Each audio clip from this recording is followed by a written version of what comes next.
Bien, bonsoir à tous. Je vais vous parler de haut potentiel intellectuel et avant de parler de haut potentiel intellectuel, on va prendre le temps de définir ce qu'est l'intelligence, ce qui nous amènera par la suite à présenter ce qu'est le haut potentiel intellectuel et les grandes caractéristiques au regard des données de la littérature scientifique. Alors, quand on se demande en fait ce qu'est l'intelligence, la question de l'intelligence, elle a souvent été étudiée par le biais de la structure de l'intelligence. Est-ce que l'intelligence, c'est une dimension, c'est-à-dire est-ce qu'on peut caractériser l'individu sur une dimension, ou alors est-ce que l'intelligence, c'est plusieurs dimensions, ce qui reviendrait à caractériser l'intelligence de quelqu'un par plusieurs dimensions, plusieurs variables. Historiquement, les premiers travaux ont été menés par Spearman au début du XXe siècle. Et ce qu'il avait fait, c'est qu'il avait pris un grand échantillon d'individus, il leur avait fait passer un très grand nombre de tests, tous très différents, qui portaient sur des stratégies différentes, sur des contenus différents. Et au moyen d'une analyse factorielle, il s'est aperçu que les performances à un test corrélaient très fortement aux performances aux autres tests. Autrement dit, ceux qui réussissaient un test réussissait aussi les autres tests. Et il y avait des très fortes corrélations positives, 2 à 2, parmi tous les tests. Ce qui l'a amené à dire, c'est qu'il y avait une source de variation commune. Il y avait un point commun entre les performances de tous ces tests-là. Ce point commun, c'est le facteur G, le facteur général d'intelligence, c'est-à-dire cette capacité que nous avons et qui nous permet de réussir les tests proposés. Il a parlé d'énergie mentale, c'est une forme de raisonnement, si on veut essayer d'expliquer. Et pour lui, c'est ça l'intelligence. L'intelligence, c'est une seule dimension, cette faculté que nous avons de raisonner. À la suite de ces travaux, il y a eu pas mal de débats, et un autre auteur a proposé au contraire, lui, que l'intelligence, ce serait plusieurs grandes dimensions, des aptitudes primaires. Donc ici, l'idée, c'est qu'il n'y ait pas qu'on ne puisse pas caractériser l'individu sur son intelligence sur une seule variable, mais sur plusieurs grandes variables. Et à l'heure actuelle, le modèle qui fait consensus, en tout cas, c'est de supposer qu'on ait à la fois des facteurs d'aptitude primaire, qu'on ait aussi un grand facteur général, parce qu'il n'y a aucun psychologue qui réfute l'idée que l'intelligence peut être mesurée par le facteur général d'intelligence, mais on a rajouté une strate intermédiaire, la strate des facteurs G plus spécialisés.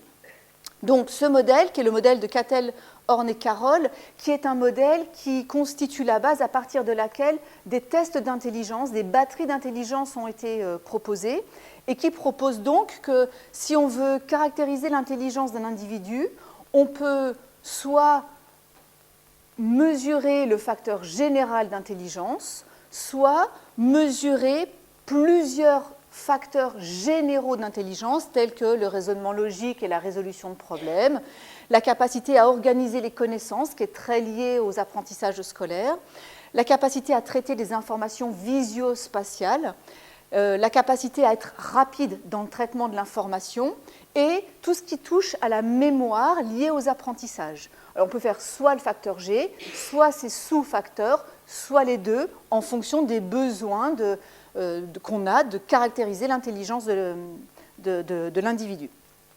Dans les médias, on entend souvent parler des intelligences multiples. Il y a un très grand nombre de travaux, un très grand nombre d'ouvrages, mais pas du tout un très grand nombre de travaux, qui sont proposés avec cette idée qu'on aurait différents types d'intelligence.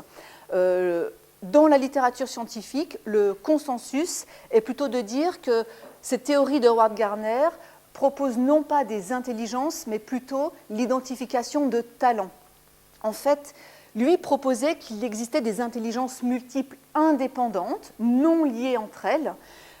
Or, il se trouve que dans toutes les études qui ont été faites sur l'intelligence, il y a ce facteur général. C'est-à-dire que quand on réussit une tâche, on a plutôt tendance à réussir une autre tâche. La corrélation, elle n'est pas parfaite, bien sûr, mais on ne peut pas imaginer d'avoir des intelligences multiples comme ça, indépendantes les unes des autres. D'ailleurs, lui-même, Howard Gardner, a un peu abandonné cette idée d'intelligence multiple à l'heure actuelle, même si ça reste encore extrêmement médiatisé. Et c'est finalement presque une théorie humaniste, hein, l'idée de penser que si un enfant a des difficultés dans un domaine, eh bien, il pourrait réussir dans un autre domaine, ce qui est le cas. Mais ça n'est pas ça l'intelligence. Donc si on se réfère à l'intelligence en termes de facteurs généraux ou de sous-facteurs généraux, comme on vient de voir dans le modèle de Horn et Cattell et Carroll, comment est-ce qu'on la mesure? Eh bien, on la mesure au moyen du calcul d'un quotient intellectuel qu'on a fixé arbitrairement avec une moyenne à 100 et un écart type à 15, c'est-à-dire que 68% de la population a un QI compris entre 85 et 115, et on appelle ça l'intelligence normale, dans la norme. Et quand on va parler de haut potentiel intellectuel, finalement, on se situe avec une limite plutôt à 130, c'est-à-dire à 2 écarts types au-delà de la moyenne. Donc, une fois qu'on s'est mis d'accord sur ce qu'était l'intelligence, rapidement, on peut définir ce qu'est le haut potentiel. Si on se réfère à la théorie de l'intelligence générale, du facteur G, eh bien, on peut avoir une approche qui consiste à dire le haut potentiel intellectuel est celui qui a un QI supérieur à 2 écarts types de la moyenne, c'est-à-dire un QI à partir de 130. On peut, si on se situe dans une approche avec les facteurs généraux mais spécialisés, être dans une approche un peu plus spécifique et essayer de caractériser l'individu avec un HPI en fonction du domaine. C'est-à-dire qu'on va dire il est HPI plutôt dans ce domaine, un peu moins dans celui-ci, etc. Et puis, on peut avoir une troisième approche qui est une approche systémique où là, on va considérer que le haut potentiel intellectuel, c'est plutôt le résultat d'une interaction entre différents facteurs. Je vais y revenir et vous présenter un modèle en particulier. Et enfin, il y a une quatrième approche, l'approche développementale qui consiste à dire que le HPI va se développer au cours du temps en fonction du contexte. En fait, ici, on est un peu en réaction à une vision de l'intelligence où il y a une forte héritabilité. Les différences entre les individus au niveau de l'intelligence, elles sont en partie dues à l'environnement, mais elles sont aussi en partie dues aux différences de patrimoine génétique. Et en réaction à ça, dans cette approche, on met un peu plus le focus sur les facteurs externes, le contexte dans lequel vit l'individu pour développer son potentiel. Je vais prendre le temps de présenter un peu rapidement un modèle dans l'approche systémique, qui est un des modèles souvent rapportés dans la littérature, qui est le modèle de Renzulli, dans lequel on va considérer finalement que le haut potentiel intellectuel, c'est à la fois avoir des aptitudes élevées, c'est-à-dire avec un QI supérieur à 130, mais aussi un niveau élevé de créativité. Alors comment on mesure la créativité? On la mesure souvent par des tâches de pensée divergentes, là où on doit donner plein de réponses tout aussi différentes, tout aussi originales les unes des autres, sur une tâche particulière. Ici, par exemple, on peut mesurer la pensée divergente, donc la créativité, en demandant aux gens de compléter des ronds en produisant des dessins tous originaux et tous différents les uns des autres. Donc vous voyez des dessins qui rapportent plus ou moins de points dans ces tâches-là de créativité. Donc le HPI, c'est à la fois avoir des aptitudes élevées, une créativité assez forte, mais aussi un engagement. L'engagement, c'est assez proche de la motivation, mais c'est peut-être plus la persévérance, l'intérêt qu'a l'individu pour les tâches complexes. Ce qui l'intéresse, c'est surtout ce qui est complexe, là où il y a un défi, là où il y a un challenge. Et donc le HPI serait la résultante de l'interaction entre ces trois composantes. Il y a un autre modèle systémique dans lequel, alors on est dans une autre théorie de l'intelligence, il y a aussi la créativité, l'intelligence mesurée par le QI, mais l'esprit de synthèse, etc., mais où on a rajouté la sagesse. C'est-à-dire que l'idée, c'est d'avoir un haut potentiel pour produire quelque chose de bien. C'est pour ça qu'on parle de sagesse. Donc ça, c'est la définition un peu théorique, les différents modèles. Il y en a plein d'autres. J'ai vraiment fait un choix qui ne préjuge en rien de l'intérêt des autres modèles. Qu'est-ce qu'on dit, qu'est-ce qu'on trouve dans les médias sur les HPI? Alors, j'ai cherché comme ça sur Internet. Alors, j'ai trouvé aider son enfant HPI hypersensible, donc on fait le lien hypersensibilité et HPI, la dépression des surdoués, donc on fait le lien entre dépression et HPI, comment assumer, même trouvé un bouquin qui s'appelle HPI et heureux. Alors, c'est des ouvrages que je n'ai pas du tout lus, hein, je ne peux pas du tout les juger, ce n'est pas du tout le propos, mais ça sous-entend finalement que si on a un HPI, on a plutôt tendance à être malheureux. Il y a même un jeu d'ailleurs qui est le HPI. Si on regarde ce qu'en dit la littérature, alors non pas ce que disent les études, mais il y a une étude qui vient de sortir de 2023 par des collègues luxembourgeois qui a regardé les neuromythes et les connaissances qu'avaient les étudiants en sciences de l'éducation, les étudiants en psychologie et les professionnels de l'éducation. 3 populations qui devraient être plutôt expertes de ce qu'est l'intelligence et du HPI. Qu'est-ce qu'ils rapportent?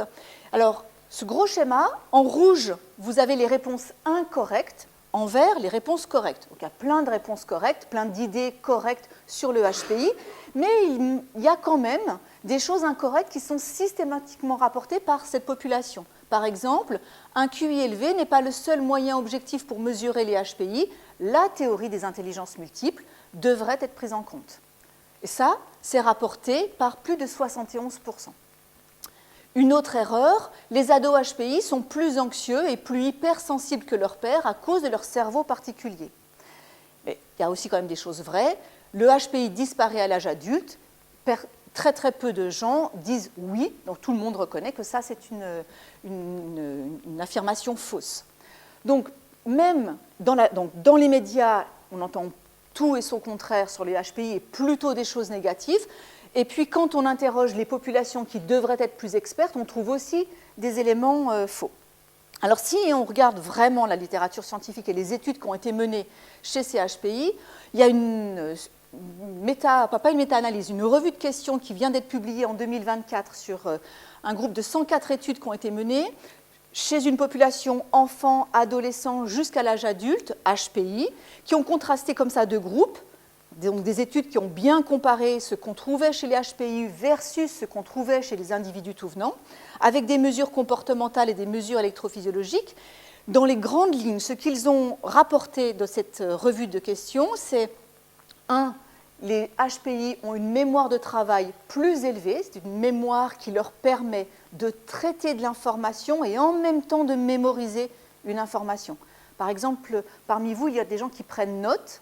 Eh bien, quand vous prenez note, vous mémorisez ce que je dis et éventuellement ce que vous lisez, et en même temps, vous traitez l'information, vous écrivez.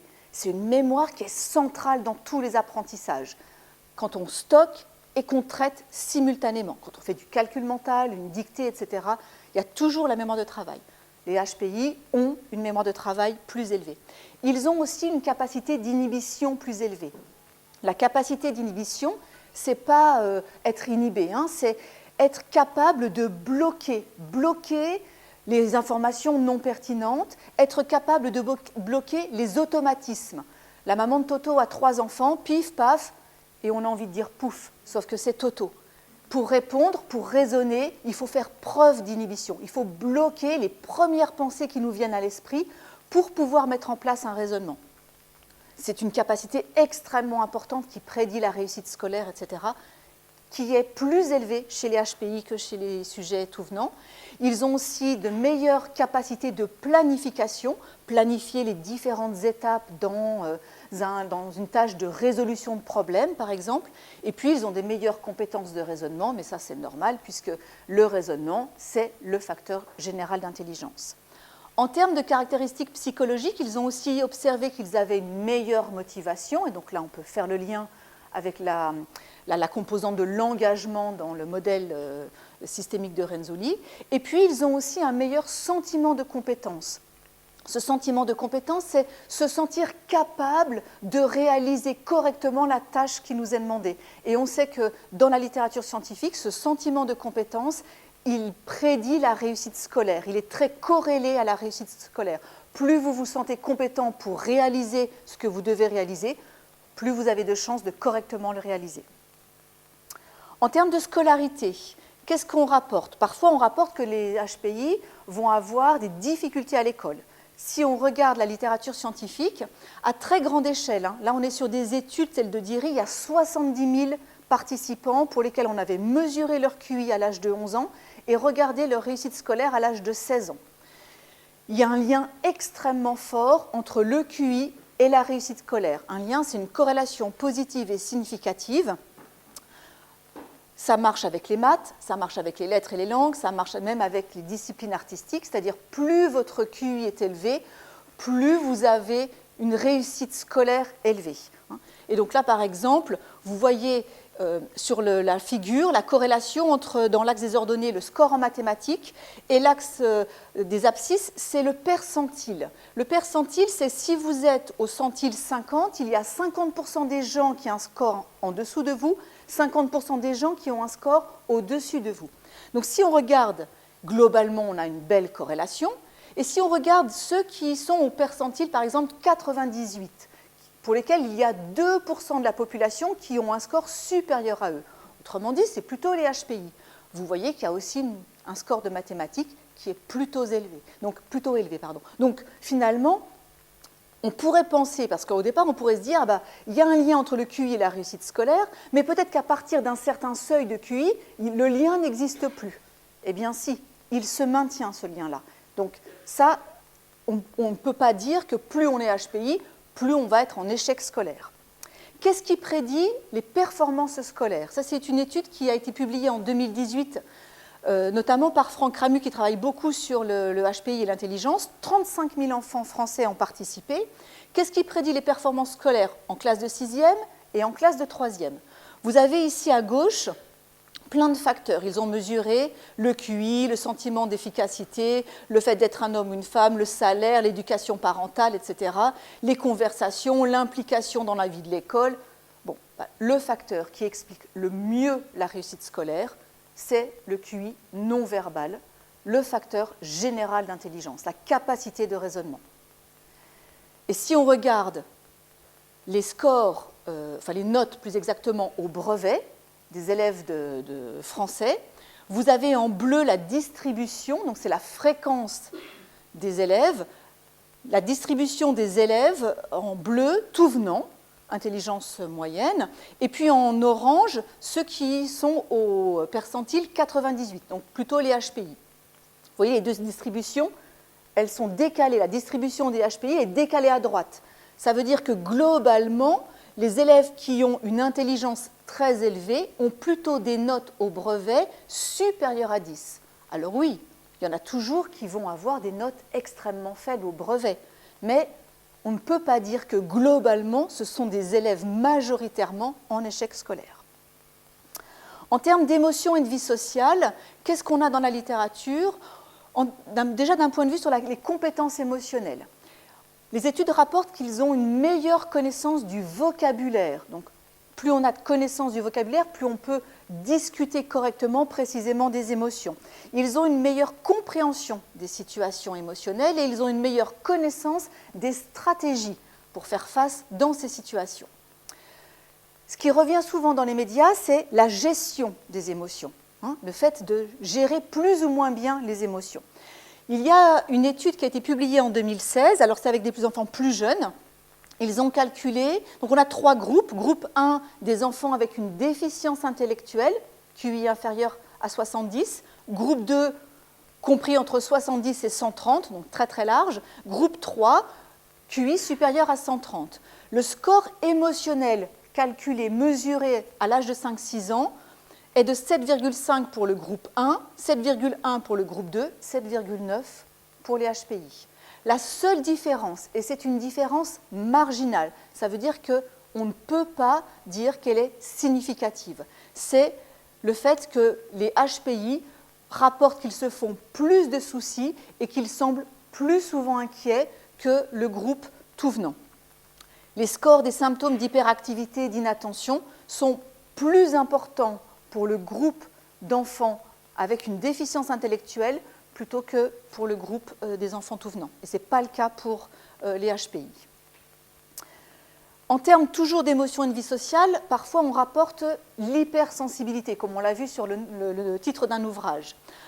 Hypersensibilité perceptive, oui, c'est-à-dire il y a un seuil à partir duquel vous percevez les stimuli visuels, auditifs. Eh bien, ce seuil-là, chez les HPI, il est plus bas. Donc, ils perçoivent plus vite le stimulus. Donc, on peut dire qu'ils sont plus hypersensibles.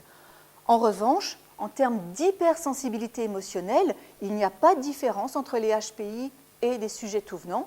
Ils avaient mesuré la sudation, le rythme cardiaque. Voilà, sur tous ces éléments-là, il n'y a pas de manifestation qui viendrait témoigner d'une hypersensibilité émotionnelle. En termes de santé maintenant, ils ont une espérance de vie qui est supérieure aux tout venants, cohorte d'1 million d'individus.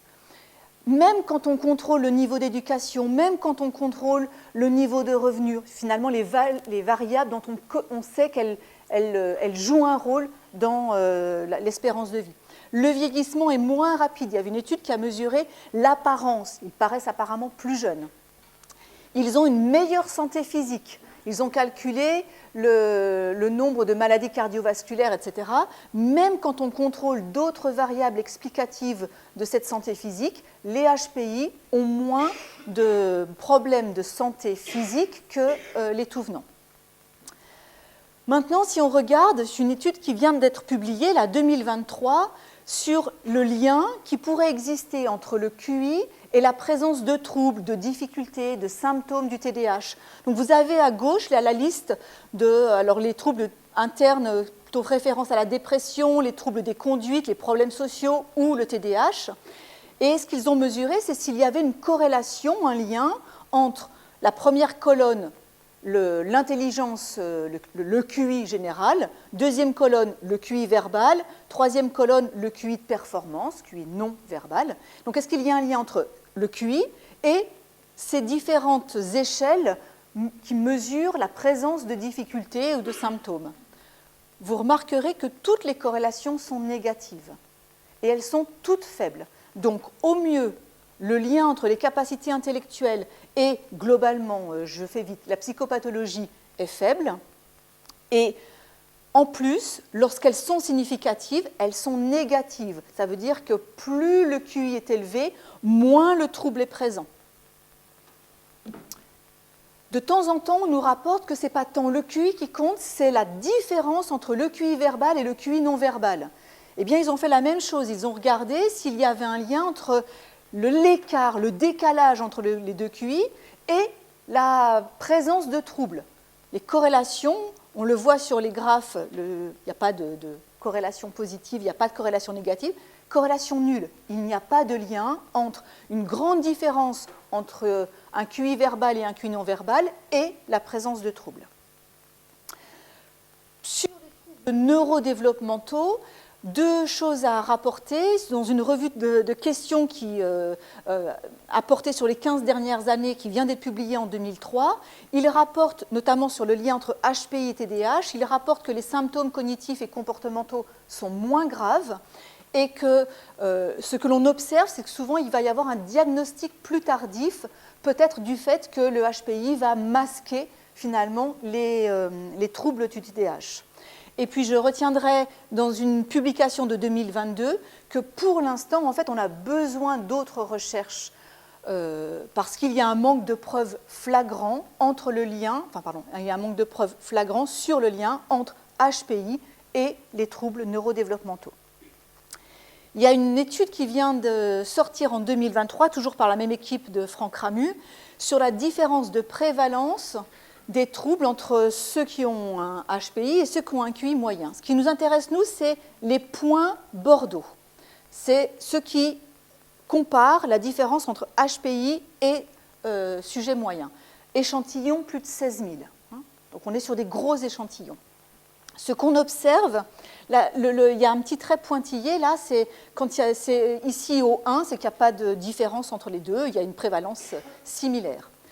La consommation de cannabis, elle est plus importante pour les HPI que pour les sujets tout venants. Sauf quand on est dans une consommation excessive. Là, il n'y a plus de différence du tout entre les deux groupes. La différence est plus importante sur l'anxiété générale et le stress post-traumatique, mais dans le sens inverse. c'est-à-dire qu'il y a moins d'anxiété générale chez les HPI que chez les sujets tout venant. Enfin, sur d'autres mesures, les grandes différences vont être sur la myopie, les allergies et l'eczéma, où on retrouve une plus grande myopie chez les HPI que chez les sujets tout venant. Pour la myopie, apparemment, il y a plusieurs études. Une hypothèse, ça serait de dire que finalement, ils lisent beaucoup, et donc ça pourrait donner lieu à une myopie qui est plus importante.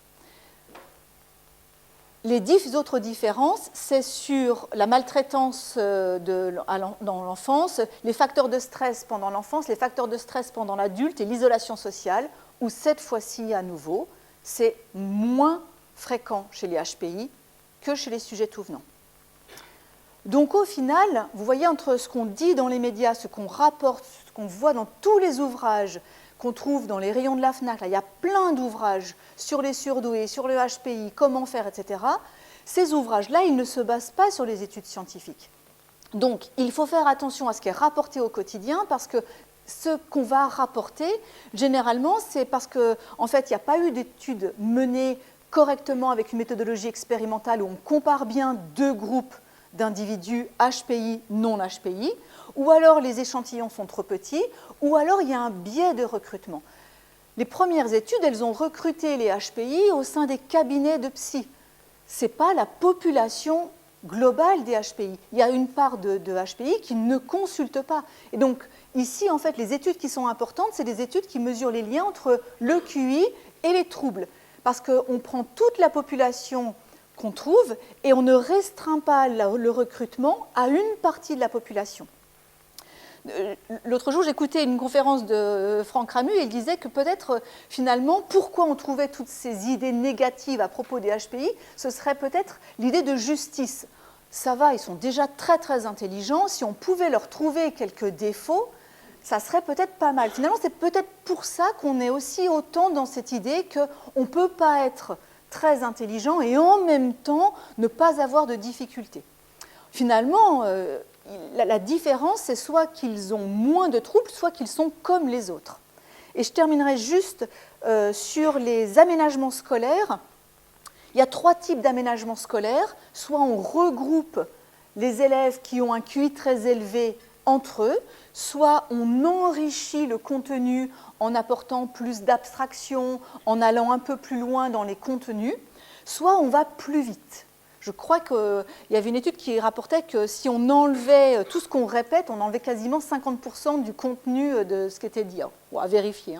Mais ces 3 aménagements-là, ils montrent des effets positifs sur le développement cognitif, sur les performances scolaires, ou même des fois, parfois sur le vécu socio-affectif, sur la motivation. Et de temps en temps, ils rapportent parfois des effets négatifs. Le regroupement pourrait donner lieu à un effet négatif sur l'estime de soi, parce que le fait de se retrouver avec d'autres HPI ferait qu'on perd un petit peu la supériorité, ou finalement si on voit d'autres personnes qui sont aussi intelligents, voire peut-être plus intelligents, eh bien ils pourraient peut-être être gênés et avoir finalement moins ce sentiment de compétence. Là, il rapporte en estime de soi, mais peut-être que c'est le sentiment de compétence qui est altéré. En tout cas, pour les professionnels de l'éducation, il existe un questionnaire qui est le CADAPS, qui est le questionnaire d'aide à la décision d'ajustement du parcours scolaire, qui permet finalement de se poser la question de qu'est-ce qu'on pourrait mettre en place pour aider ces élèves-là. Et donc là, on considère à la fois la parole des parents, la parole de l'élève, la parole des enseignants, et ensemble, on va décider de sauter une classe ou pas, de proposer des regroupements ponctuels ou pas, etc. Je vous remercie.